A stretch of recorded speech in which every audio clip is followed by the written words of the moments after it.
Senior basketball writer for the NBA, Sports Illustrated, also does a podcast for us in Boxing at the Volume. He's fantastic. He's Chris Mannix. He's been around the Celtics for years. He's joining us live. So, usually in a series, you look at the star players and say, okay, they got the best stars. With the Celtics, it's different. When Robert Williams, their injured center, is on the floor, I think they're better than Golden State.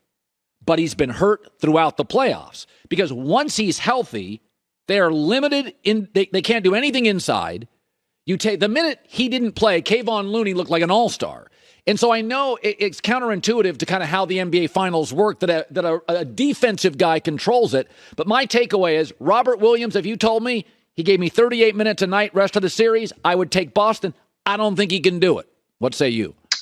No, I don't think he can do it either. And I don't disagree with the assessment that the Celtics are better when Robert Williams is on the floor. I mean, he has been, one of, if not the best weak side shot blocker in the NBA all season. He missed, the last 20-ish games of the season and still finished second team all defense. So there is universal respect for what he does defensively. And when he's not out there on the floor, teams just feel like they have a free path to the basket because Al Horford, Grant Williams, Daniel Tice, they're just not the same level of shot blocker that Robert Williams is. The problem is, and you alluded to this, Robert Williams can't give you any more than 20, 25 minutes per game in this series. He just can't. I mean, he came back, Colin, from knee surgery after 1 month. 1 month, major knee surgery. He came back into the Celtics lineup, and ever since he came back in that Brooklyn series, he has been day-to-day. And I give Robert a lot of credit for playing through the kind of pain he must be dealing with at this time. But I've watched a lot of Robert Williams. I've seen the best of him. Right now, we're probably seeing about 75% of him, and that's probably the best the Celtics could hope for the rest of the series. By the way, it's also remarkable that Robert is a big. It's one thing if he weighed 174 pounds. You're talking about a big playing a month after a knee surgery. So that's a testament to his toughness because that is brutal. You can see him limping up and down the court. What do you make of Jayson Tatum so far? I said this, is that I saw what the Warriors did to Luka. He still scored, but his efficiency plummeted. I'm seeing the same thing with Tatum. He's going to get his 24, his 23, but he's not shooting the ball well. Is this just what he's going to be against the Warriors, Chris? Well, I think the key for Tatum is making the right decision. See, in game one, he was 3 for 17, but I didn't feel like Tatum played that poorly in that game. He shot poorly, but he had double figures assists. He had low turnovers. He was doing, Colin, the kind of things that Ime Udoka spent 2 months just hammering into both Tatum and Jaylen Brown. Be more of a playmaker. Don't play so much one-on-one. Don't try to isolate and get your shots every single possession. I thought he played well. In game two, look, the game got away from them in the third quarter. That's where everything kind of went off the rails. And Tatum's inefficiency certainly played a role in that. But I'm not looking at Tatum as needing to score 30 points per game in this series. The Warriors' defense, as we've seen through the first two, is built on stopping him. They're putting a defender on him, and they're drifting another defender over every single time he has the ball. So when Tatum sees that, I don't need him to drive into a double team and get his shot off. I need him to find the open man. I think the Celtics feel the exact same way. So Tatum, to me, his numbers are going to be efficiency as far as shooting percentage and how many assists to turnovers he has in any given game.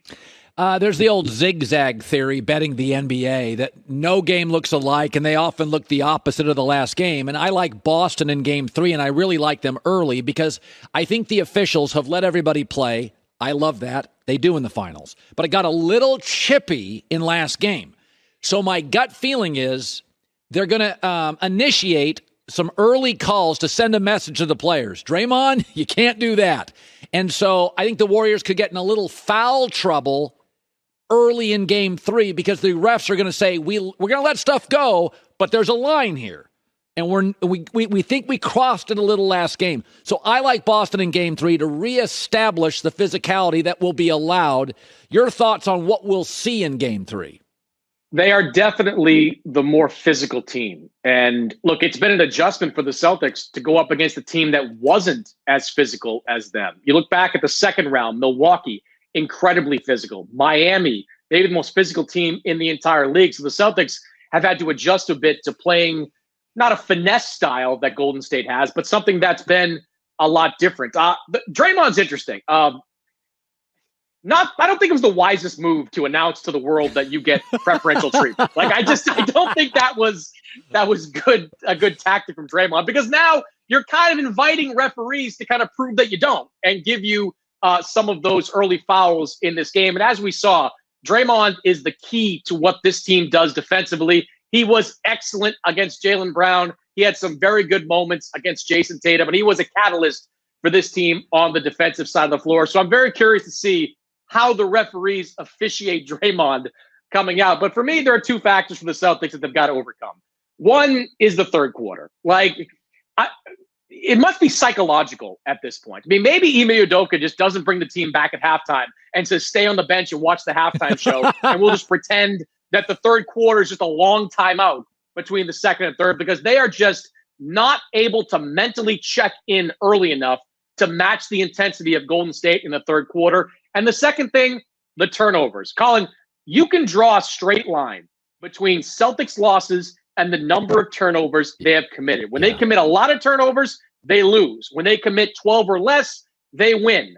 19 turnovers in game 2, 11 live ball turnovers, 33 points off turnovers. That's a statistic that just kills the Celtics every single time. So if they can take care of the basketball and not get obliterated in the third quarter, they should win game 3. We only have a minute left. Quin Snyder, who I know a little bit, and I think he's a brilliant guy. Reminds me a lot of Brad Stevens. He just stepped up. He just said, listen, my voice, some people are not listening to it. I get it. I think it's Pat Riley talked about that. Where does he go? Where does he land? And what do they do with Donovan Mitchell?